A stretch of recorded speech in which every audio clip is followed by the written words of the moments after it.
Hello dear students, welcome in today's class. आज की एक और क्लास में आप सभी का स्वागत है। पिछली क्लास में बेटा हमने लेक्सिकॉन सीरीज से संबंधित फ्रेजल वर्ब्स पे चर्चा किया था। एंटोनिम सिनोनिम्स से रिलेटेड और फ्रेजल वर्ब्स से रिलेटेड लगातार क्लासेस आपके बीच हम लेकर आ रहे हैं। साथ ही साथ आप होमोफोन से भी रिलेटेड क्लासों का आनंद ले रहे हैं, तो होमोफोन्स से ही रिलेटेड एक और क्लास लेकर आपके बीच आज मैं उपस्थित हुआ हूं। सबसे पहले आप सभी का आज की क्लास में स्वागत है। जैसा कि आपको पता है बेटा, होमोफोन्स बहुत ही इंपॉर्टेंट टॉपिक है और इससे रिलेटेड हर पेपर में कुछ ना कुछ आता रहता है। होमोफोन से रिलेटेड कुछ क्लासेस हो चुकी हैं। इसी सीरीज को आगे बढ़ाते हुए लेक्सिकॉन सीरीज के अंतर्गत आने वाले होमोफोन शीर्षक से रिलेटेड एक और नई क्लास आज आपके बीच लेकर हम आए हैं। चलिए आज की क्लास को स्टार्ट करते हैं और हम देखते हैं कि होमोफोन्स की पिछली क्लास से रिलेटेड बहुत सारी बातों को आपने नोट कर लिया होगा, पढ़ लिया होगा।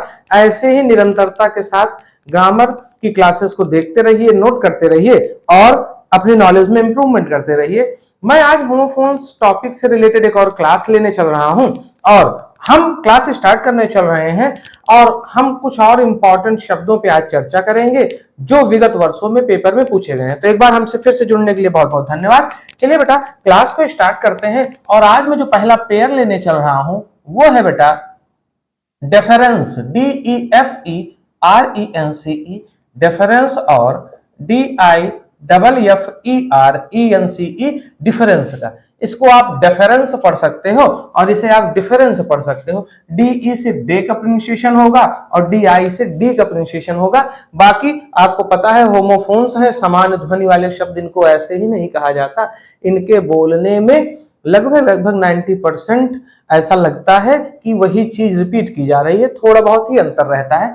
तो आज की क्लास का हमारा जो पहला पेयर है बेटा वो है डिफरेंस और डिफरेंस। चलिए देखते हैं इसका मतलब क्या होता है। अगर मैं डिफरेंस की बात करूं बेटा तो डिफरेंस का मतलब होता है इज्जत देना। ठीक, अगर मैं इंग्लिश एक्सप्लेनेशन की बात करूं तो आप कह सकते हो कि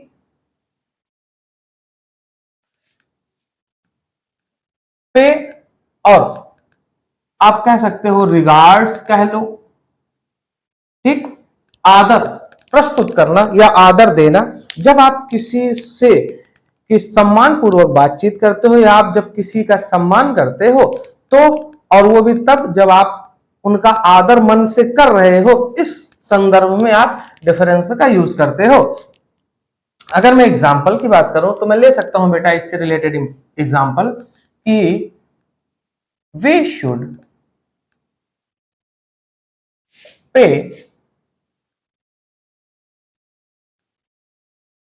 difference to our elders. We should pay difference to our elders. हमें अपने से जो बुजुर्ग हैं, जो अपने से उम्र में ज्यादा बड़े हैं, उनके प्रति सम्मान प्रकट करना चाहिए या उनको इज्जत देना चाहिए या उनकी इज्जत करनी चाहिए। तो आज का हमारे पहले पेयर का पहला शब्द था डिफरेंस, जिसका मतलब होता है इज्जत देना। अगर मैं दूसरे पेयर की बात करूं या इस पेयर के दूसरे शब्द की बात करूं जो कि डिफरेंस, तो आपको पता है, आप इससे भली भांति परिचित हो गए बेटा इस शब्द से। डिफरेंस का मतलब होता है अंतर। ठीक, जब भी कहीं पर अंतर की कोई बात आती है तो आप उसके लिए डिफरेंस यूज करते हो। जैसे अगर मैं एग्जांपल की बात करूं तो आप कह सकते हो there is a small difference between selling price and MRP। ठीक, there is a small difference, एक छोटा सा अंतर है between selling price and MRP. जो सेलिंग प्राइस है जिसमें दुकानदार बेच रहा है उसमें, और एमआरपी मैक्सिमम रिटेल प्राइस जो है उसमें, जो अधिकतम मूल्य सरकार द्वारा निर्धारित किया जाता है उसमें, और जिस मूल्य पर वो बेच रहा है उसमें क्या है, एक छोटा सा अंतर है। कभी कभी दुकानदार एमआरपी से ज्यादा चीजों की डिमांड करते हैं कि इतना रुपया लिखा है और उस लिखे गए रुपए से ज्यादा की मांग करते हैं। कभी कभी डिफरेंस आता है, जैसे आप बीज वगैरह लेने चाहिए तो उसमें एमआरपी बहुत ज्यादा लिखा रहता है, कम दाम में मिलता है, तो आपको कभी कभी डिफरेंस देखने को मिलता है। तो पहला शब्द था बेटा डिफरेंस। डिफरेंस का मतलब होता है इज्जत देना, we should pay difference to our elders. और दूसरा शब्द है डिफरेंस। डिफरेंस का मतलब होता है अंतर, there is a small difference between selling price and MRP. आप छोटे छोटे शब्दों को खुद से बनाइए, उनको वाक्यों में पिरोइए, उनकी हिंदी मीनिंग को ढूंढिए और अच्छे अच्छे सेंटेंस बनाकर प्रैक्टिस करिए। जब तक आप खुद से सेंटेंसेस नहीं बनाएंगे चीजें क्लियर नहीं होंगी। तो आई होप आज की क्लास का जो पहला पेयर था डिफरेंस और डिफरेंस आपको समझ में आ गया होगा। एक का मतलब होता है बेटा इज्जत देना और दूसरे का मतलब होता है अंतर। चलिए मैं इसे रफ कर रहा हूं और आज की क्लास के हम एक और पेयर पे चर्चा करेंगे। ये सभी शब्द पेपर के दृष्टिकोण से बहुत ही महत्वपूर्ण हैं। इन्हें रिवाइज करते चलिए, नोट करते चलिए, याद करते चलिए और आपको इसका फायदा आपके पेपर में मिलेगा। चलिए आज की क्लास के हम दूसरे पेयर पे चर्चा करते हैं। जो आज की क्लास का बेटा हमारा दूसरा पेयर है, अगर मैं बात करूं तो कई बार पेपर में आ चुका है। एक है DOSE और एक है DOZE। इस डोज का मतलब होता है बेटा खुराक। आप कहते नहीं हो कि भैया इनका बहुत डोज है, या कहने का मतलब कि ये भोजन ज्यादा लेते हैं, ये ज्यादा खाना खाते हैं। ठीक, तो खाना खाने से रिलेटेड शब्द है ये डोज। डोज का मतलब होता है खुराक। और DOZE डोज का मतलब होता है बेटा ऊंघना। अब केवल भोजन करने को ही डोज नहीं कहते हैं, ठीक, दवाइयों की भी जो मात्रा होती है, ठीक, उसको भी डोज कहते हैं कि इतने डोज, इतना डोज आपको सुबह लेना है, इतना डोज आपको शाम में लेना है। तो एक तरीके से मैं कहूं तो किसी भी खाद्य पदार्थ को जब इकट्ठा करके सामूहिक रूप से किसी को प्रस्तुत किया जाता है या उनके बारे में बताना रहता है कि मैं इतना इतना ये चीजें खाता हूं, ये हमारी एक टाइम की खुराक। तो खुराक मतलब कि जो कुछ चीजें आप खा रहे हो इस चीज से रिलेटेड, चाहे वो दवा से संबंधित हो, चाहे वो भोजन से संबंधित हो। ठीक, तो डोज का मतलब खुराक और DOZE डोज का मतलब होता है ऊंघना। चलिए अगर मैं एग्जांपल की बात करूं तो मैं कह रहा हूं, पहले हम खुराक का देख लेते हैं। राम कैन टेक 4 times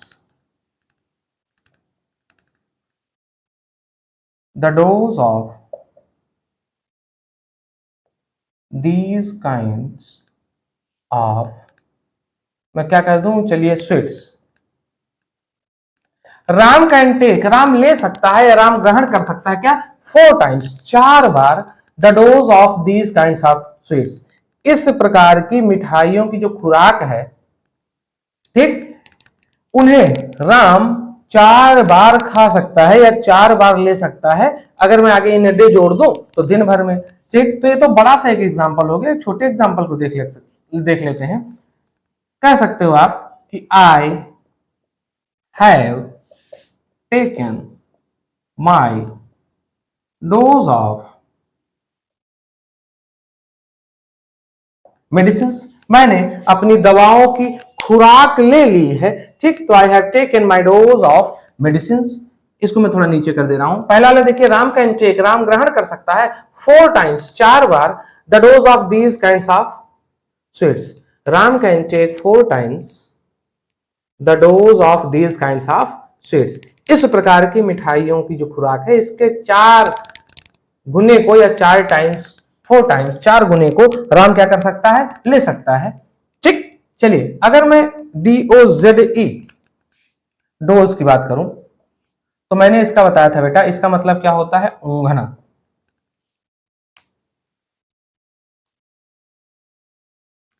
जैसे he was dozing in sunlight, he was dozing in sunlight, वह सूर्य की रोशनी में क्या कर रहा था, ऊंघ रहा था। एक और एग्जांपल मैं कह सकता हूं, देवर dozing while working, they were dozing while working, कार्य करने के दौरान वो क्या कर रहे थे बेटा, वे ऊंघ रहे थे। जब आपका मन नहीं लगता है या जब आपको थकान वगैरह लगी रहती है या भोजन करने के बाद जब आपको आलस्य लगता है तो उनीदा स्थिति जो होती है, कोई काम है नहीं, बैठे बैठे मोबाइल चला रहे हो, चलाते चलाते थक गए, या आपने भोजन किया, भोजन आधे घंटे बाद जब पचने की प्रक्रिया स्टार्ट हो जाती है उसकी, तो आपको एक अजीब सा सुस्तपन लगता है और आप बैठे बैठे जम्हाई लेते हो या ऊंघते हो, कहते हैं ना भैया थोड़ा सा सुस्ता ले ग्रामीण भाषा में, तो उस प्रकार से जब आप जम्हाई वगैरह लेते हो या आप बॉडी आपकी जो है शिथिल हो जाती है, कार्य के प्रति आपका मन नहीं लगता है, तो आपको आलस्य जैसा लगता है, तो आप ऊंघाई लेते हो, उसी को बेटा हम क्या कहते हैं, ऊंघना कहते हैं, डोज कहते हैं। तो आई होप आपको ये पेयर के ये दोनों शब्द समझ में आ गए होंगे। ठीक, एक बार फिर से देखिए, क्लास का दूसरा पेयर था डोज, डोज माने खुराक। Ram can take 4 times the dose of these kinds of sweets, या आप इसको ऐसे भी कर सकते हो, Ram can take the dose of these kinds of sweets 4 times, 4 बार ले सकता है। और दूसरा डोज माने ऊंघना, he was dozing in sunlight और they were dozing while working, कार्य करने के दौरान वो ऊंघ रहे थे और वो सूर्य की रोशनी में, अर्थात जिसको आप कहते हो धूप में, क्या कर रहा था, ऊंघ रहा था। तो आई होप आपको ये समझ में आ गया होगा। चलिए मैं इसे रफ करता हूं और आज की क्लास के हम तीसरे पेयर को देखेंगे। बहुत ही इंपॉर्टेंट ये सभी चीजें हैं, मैं आपको कई बार बता रहा हूं, सीधे तौर पर पेपर में पूछे जाते हैं। आज की क्लास का जो हमारा तीसरा पेयर है बेटा, वो है, देखिए आपको ये बहुत बार पेपर में पूछा गया है, ध्यान से नोट करना और याद करते चलना है। पहला है DISEASE, ठीक, थोड़ा सा ध्यान दीजिएगा स्पेलिंग पे भी। और दूसरा है DECEASE, ठीक, थोड़ा सा फिर से मैंने आपको बताया, ध्यान दीजिएगा। DIS है और EASE लास्ट में है और यहाँ EC है, तो IS और EC एक डिजीज है, एक डिसीज है, ठीक, दोनों में अंतर है। तो DISE ये वाला जो है बेटा, आप इससे भली भांति परिचित हो, इसको हम हिंदी में रोग कहते हैं। और ये जो डिजीज है इसका मतलब होता है मृत्यु हो जाना या मरना, ठीक। तो दोनों से रिलेटेड हम सेंटेंसेस को देखेंगे क्योंकि ये दोनों बहुत महत्वपूर्ण शब्द हैं और पेपर में कई बार पूछे गए हैं। अगर मैं पहले एग्जांपल की बात करूं बेटा, तो मैं कह सकता हूं कि Ramesh is taking pills for this disease. Ramesh is taking pills, Ramesh दवाइयां ले रहा है। जो कैप्सूल या टेबलेट आते हैं ना बेटा, उनको हम पिल्स कहते हैं। तो Ramesh is taking pills for this disease, Ramesh इस रोग की दवाई ले रहा है, रमेश इस रोग के लिए क्या कर रहा है, दवाइयां ले रहा है। इस तरीके से आप डिजीज, रोग को नाउन जो की है यूज कर सकते हो, और आप इसको ऑब्जेक्ट के रूप में आपने यूज किया, आप सब्जेक्ट के रूप में भी यूज कर सकते हो। बहुत सारी चीजें, ठीक, हमारे आसपास बहुत सारे रोग हैं, ठीक, या यह रोग बहुत खतरनाक है, ऐसे छोटे छोटे सेंटेंस बनाइए। जब भी आप प्रैक्टिस कर रहे हो तो कोई जरूरी नहीं है कि 4-6 लाइन वाले सेंटेंस बनाओ, सबसे छोटे सेंटेंस जो इस अर्थ को क्लियर कर दें, जिस अर्थ के संदर्भ में यह शब्द प्रयोग मिलाया गया है, आप उन्हें बनाइए और प्रैक्टिस करिए। बहुत बड़े बड़े चीजों को अटेम्प्ट करने या बनाने की जरूरत नहीं है। कभी भी इंटरमीडिएट के पेपर में हो सकता है आपको इस शब्द को यूज करके सेंटेंस बनाना पड़े, इसके बाद कभी भी जब तक आप किसी मेंस के पेपर को, जिसमें रिटन पेपर होता है, नहीं बैठते हो और उसमें भी इंग्लिश का होता है और उसमें भी आपसे जब लिखवाया जाता है तो किसी टॉपिक पर बेटा एस्से आर्टिकल वगैरह ही लिखवाया जाता है। नहीं तो रिटन पेपर जब तक आप किसी चीज का नहीं दोगे, कोई आपसे नहीं कहेगा कि इस पे सेंटेंस बना के दो, आपको वो सब कुछ बनाया देंगे। केवल गलती रहेगी कि अर्थ रहेगा बीमारी का और जान से मारने वाला लिख देंगे, ठीक। तो आपको स्पेलिंग और हिंदी अर्थ कायदे से याद होना चाहिए और छोटे छोटे सेंटेंस आप इनसे बना पाइए। कभी भी यकीन मानिए, मैंने भी तैयारी की है, लगभग 6 से 7 साल तैयारी की, लगभग 6 से 7 साल से पढ़ा रहा हूं। कभी भी इंटरमीडिएट के दौरान आपको सेंटेंसेस छोटे मोटे बनाने को मिल जाते हैं या 10 नंबर का ट्रांसलेशन आता है नए पैटर्न के हिसाब से। इसके अलावा कभी भी आपको ना ट्रांसलेशन कंपटीशन में कहीं करवाया जाएगा, ना आपसे कहेगा कि सेंटेंस बना के दिखाओ, ठीक। इंटरमीडिएट और हाई स्कूल वगैरह में आता है बनाने लिखने के लिए। तो अगर आप इंटरमीडिएट के विद्यार्थी हैं तो भी आप 2 सेंटेंस, 1 सेंटेंस छोटे छोटे बना लीजिए, काम चल जाएगा। और अगर आप कॉम्पिटिटिव एग्जामिनेशन वाले हैं तो केवल शब्द को, उसकी हिंदी मीनिंग को और एक छोटे से सेंटेंस को याद करिए कि फटाक से आप शब्द देखो तो अच्छा हाँ डिजीज माने रोग, इससे संबंधित तो हम ये वाला बनाए थे। और हमेशा ऐसे शब्दों का प्रयोग करके सेंटेंस बनाइए और इतना छोटा से छोटा बनाइए कि आपको फटाक से याद आ जाए। मेरे जितने भी क्लासेस आप देखोगे सब में एग्जाम्पल के रूप में नाम में देखिए राम, रमेश, सीता, ठीक, यही सारी चीजें जो जो यूजुअली आप जिन शब्दों को सुनते चल रहे हो उनसे जब आप सेंटेंस बनाने की प्रैक्टिस कर लेते हो तो आप कोई भी शब्द हो, अगर आपको प्रकृति पता चल गई कि ये नाउन है तो इसको हम सब्जेक्ट या ऑब्जेक्ट के रूप में जोड़ देंगे। अगर ये वर्ब है तो इसमें आईएनजी फॉर्म या ईडी फॉर्म या second form, third form, participle, जो भी जिस तरीके से आप उसको बनाना चाहो, जैसे आपको जरूरत समझ में आप वैसे जोड़ लोगे। अगर आप शब्द की प्रकृति को समझ लोगे तो आप बना लोगे। चलिए, डिजीज का मतलब होता है मरना या मृत्यु होना, ठीक। तो हम इससे रिलेटेड एक एग्जांपल देख लेते हैं, मरना या मृत्यु होना, ठीक। मैं कह सकता हूं 40 people were diseased in bus accident. 40 people were diseased in a bus accident.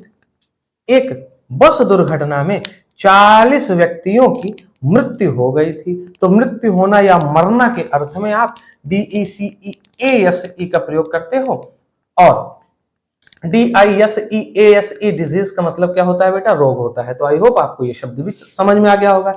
चलिए, मैं इसे भी रफ कर रहा हूं और हम अगले शब्द को, अगले पेयर को देखेंगे। क्लास का जो अगला पेयर है बेटा, पेयर नंबर 4 है आई थिंक, आपने सुना होगा और इस शब्द को कई बार आप यूज करते रहते हो, बोलचाल की भाषा में यूज करते हो, वैसे आप लिखने से बचते हो, ठीक। DECENT। और एक और इंपॉर्टेंट है, इसी से मिलता जुलता शब्द जो विगत वर्षों में ज्यादातर पूछा जा रहा है, DISSENT। आपने शब्द को यूज किया होगा कि बड़ा डिसेंट लड़का है। तो वो जो डिसेंट आप यूज करते हो, डिसेंट, वो यही है। इसका मतलब क्या होता है बेटा? आप सुंदर कह सकते हो और या आकर्षक कह सकते हो। तो महिलाएं ज्यादातर इस शब्द को यूज करती हैं जब वो शॉपिंग वगैरह करने जाती हैं, तो उनको दुकानदार बताते हैं कि मैडम देख लीजिए बड़ा यूनिक कलर है या बड़ा डिसेंट पैटर्न है, बहुत डिसेंट लग रहा है। तो लोग को लगता है, वो इसको इस तरीके से ले सकते हैं कि बड़ा डिसेंट लग रहा है ये कॉस्ट्यूम या ये जो है आपने जो पहना हुआ है बहुत डिसेंट। तो लोगों को लगता है डिसेंट मतलब सिंपल, क्योंकि मेरे भी परिवार में लोग हैं या मैं भी बच्चों को पढ़ाता रहता हूं, जब वो सेंटेंस वगैरह बनाते हैं या आसपास के लोगों को मैं यूज करते देखता हूं तो कहते हैं भैया बड़ा सिंपल और डिसेंट कपड़ा पहने रहे। तो सिंपल का मतलब साधारण और डिसेंट का मतलब होता है सुंदर या आकर्षक, ठीक। तो ये पर्सनालिटी को दिखाने के लिए, चाहे वो व्यक्ति हो चाहे वो वस्तु हो, कि उसका कैसा प्रभाव है या वो व्यक्ति कैसा है या वो वस्तु किस प्रकार की प्रतीत हो रही है, उसके लिए यूज होता है बेटा डिसेंट। इसका मतलब होता है सुंदर या आकर्षक, ठीक। जैसे आप छोटा सा सेंटेंस बना लीजिए, Ram is a decent boy. Ram एक आकर्षक लड़का है, ठीक। छोटा सा बन गया, काम खत्म। अच्छा, दूसरा है डिसेंट। डिसेंट का मतलब होता है बेटा जब आपको कोई व्यक्ति इनकार कर देता है, जिसको आप एक और भाषा में असहमति कह सकते हो, ठीक। तो इस डिसेंट का मतलब होता है सुंदर और इस डिसेंट का मतलब होता है असहमत। अच्छा, एक और एसेंट और डिसेंट का होता है। असेंट मतलब चढ़ाई और डिसेंट मतलब जब आप ढलान की तरफ उतरते हो, असेंडिंग और डिसेंडिंग ऑर्डर जिससे बना हुआ है, ठीक। तो उसपे ए वाली जब मैं मतलब ए अल्फाबेट से रिलेटेड होमोफोन्स करा रहा था तो उसपे बात हो चुकी है। तो वो भी डिसेंट, डिसेंट और वो डिसेंट तीनों को एक साथ मिलकर नोट कर लीजिएगा फिर से और पढ़ लीजिएगा। चलिए, डिसेंट मतलब असहमत।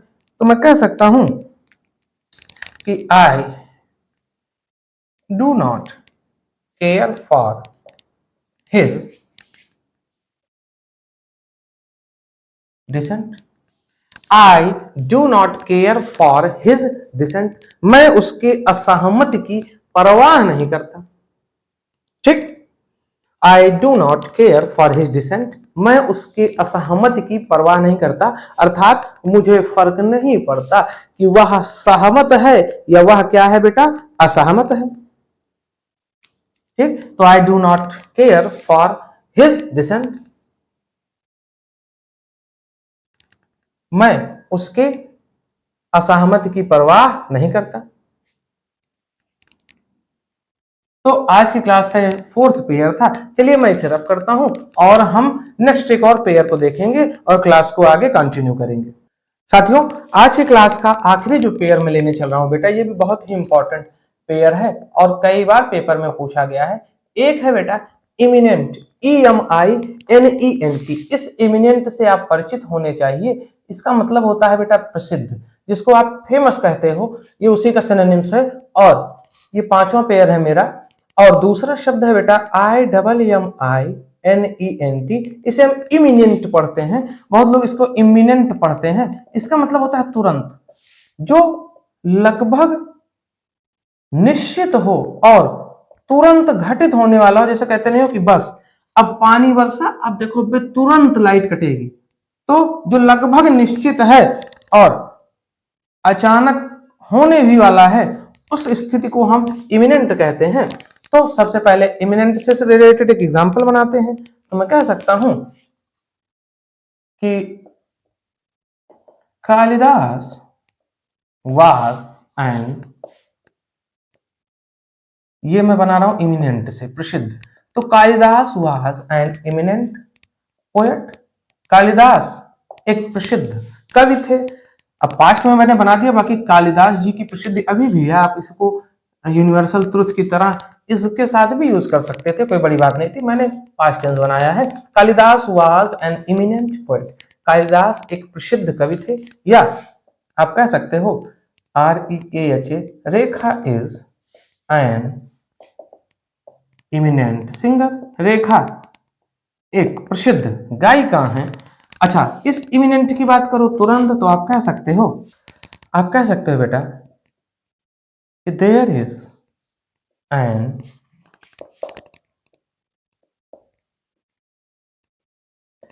Imminent danger of flood, there is an imminent danger of flood, बाढ़ का क्या है, खतरा बना हुआ है। तो किसी भी स्थिति के तुरंत घटित होने को रिलेटेड जो लगभग निश्चित हो, उसके लिए आप इमिनेंट का यूज करते हो। There is an imminent danger, एक तत्काल का खतरा है, ऑफ फ्लड, बाढ़ का, कि लग रहा है घटित ही होने वाला है। अभी तुरंत इतना पानी बरस रहा है, डैम लगभग भर गया है, अभी जैसे ये टूटेगा तुरंत बाढ़ आएगी। तो इस सेंस में हमने इमिनेंट को यूज किया है। इमिनेंट से रिलेटेड और एग्जांपल देखेंगे। मैं इसे रफ कर रहा हूं, थोड़ा सा शायद नीचे स्पेस की कमी है, नहीं तो आपको देखने में दिक्कत हो सकती है। तो आप इसको नोट ना कर चुके हो तो वीडियो पॉज करके नोट कर लीजिए। मैं इसे रफ कर रहा हूं और हम इमिनेंट से रिलेटेड एक और एग्जांपल को देखकर इस शब्द की मीनिंग को क्लियर करेंगे और कायदे से। तो इमिनेंट जिसका मतलब होता है बेटा आसन्न होना या निश्चित रूप से घटित होना। आप एक और एग्जांपल देखिए, आपने जैसे आप कह सकते हो हेल स्टॉर्म वाज इमिनेंट, बहुत छोटा सा एग्जांपल हो गया। ठीक, हेल स्टॉर्म वाज इमिनेंट, ये जो ओलावृष्टि वाला तूफान था, ऐसा तूफान जिसमें ओले गिरते हैं, वो क्या था, लगभग निश्चित था कि घटित ही होने वाला है। बारिश हो रही थी और छोटे छोटे पत्थर गिरने शुरू हो गए थे, तो उसने कहा कि लग रहा है कि ओले गिरेंगे, पत्थर गिरेंगे, ये जो तूफान है इसमें ओलावृष्टि भी होगी। तो हेल स्टॉर्म वाज इमिनेंट। ठीक, और आप ऐसे भी कर सकते हो। एक और example, we were prepared for imminent, दिख रहा है, we were prepare for imminent arrival of prime minister, जो पहले से लगभग निश्चित था उस प्राइम मिनिस्टर के होने वाले आसन्न दौरे या लगभग निश्चित दौरे जो तुरंत घटित होने वाला है, ये लगभग निश्चित था कि प्रधानमंत्री यहाँ जनसभा को संबोधित करेंगे, तो कहीं ना कहीं रोड शो करने या कहीं ना कहीं, या बाढ़ वगैरह आई है तो दौरा करने आएंगे जरूर, या ऐसी कैजुअलिटी हुई है तो मंत्री नेता सांसद आएंगे जरूर। प्रशासन उसके लिए पहले से तैयार रहता है क्योंकि उनको एक आहट मिल जाती है। तो घटित होने वाले कार्य के लिए जो कि दौरा से संबंधित है प्रधानमंत्री के या प्रधानमंत्री के आने से संबंधित है, उसके लिए हम पहले से ही तैयार थे। तो we were prepared for imminent arrival of prime minister. तो आज क्लास में हमने 5 पेयर पे चर्चा किया। आई होप ये सभी पेयर आपको पेपर में देखने को मिलेंगे। क्यों? क्योंकि ये वही पेयर हैं जो लगातार विगत कई वर्षों से पेपर में पूछे जाते रहे हैं। तो पिछले क्लासेस को भी नोट करते चलिए, याद करते चलिए, डेली रिवीजन करते रहा करिए। जैसे जैसे आपको टाइम मिले आप पिछली क्लासेस को भी रिवाइज किया करिए, सबको नोट्स में शामिल करिए, मेहनत करते रहिए, पढ़ते रहिए। जल्दी मिलूंगा आपसे एक और नई क्लास के साथ। तब तक के लिए ऐसे ही हमें सपोर्ट करते रहिए और बी हैप्पी, बी हेल्दी। जय हिंद।